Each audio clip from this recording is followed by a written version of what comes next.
Let's talk about one issue that is crucial to the longevity and safety of any building: water infiltration.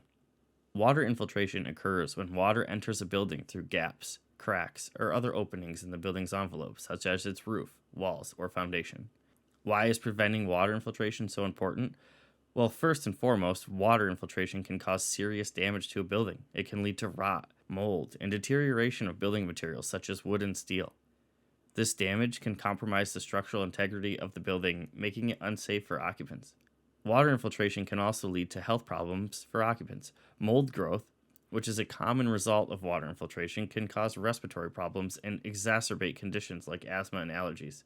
Beyond the immediate damage and health risks, water infiltration can also lead to significant long term costs. Repairing damage caused by water infiltration can be expensive, especially if the problem has gone undetected for a long time. Additionally, buildings with a history of water infiltration may be difficult to insure or sell, leading to lower property values. So, how can we prevent water infiltration in buildings? Well, it starts with good design and construction practices. Properly installed roofing, flashing, and drainage systems are essential. Building materials and techniques should be chosen to minimize the risk of water infiltration, and regular inspections should be conducted to identify and address any problems before they become serious.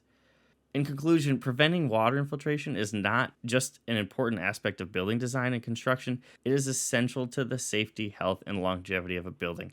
Check your local building code for envelope requirements, and let's continue to design and build watertight and efficient buildings.